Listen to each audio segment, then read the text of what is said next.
So this is a brief introduction to pre-ejection period, more specifically some of the heart dynamics that are involved and how we measure and why we measure pre-ejection period.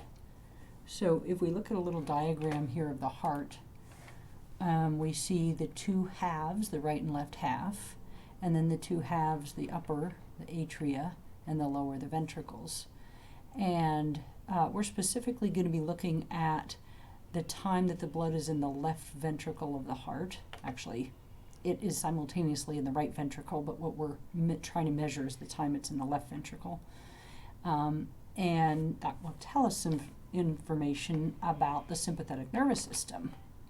So if we flip over to another diagram here, we see that the speed of the pumping of the heart is determined by this dual innervation of the autonomic nervous system. So both the sympathetic nerve and the vagus nerve, representing parasympathetic innervation, they both have similar connectivity to the sinoatrial node, which determines the pace, that is the pacemaker of the heart. So they appear to have equal innervation in this little schematic diagram. But one thing you'll notice is this green line representing sympathetic innervations to the heart.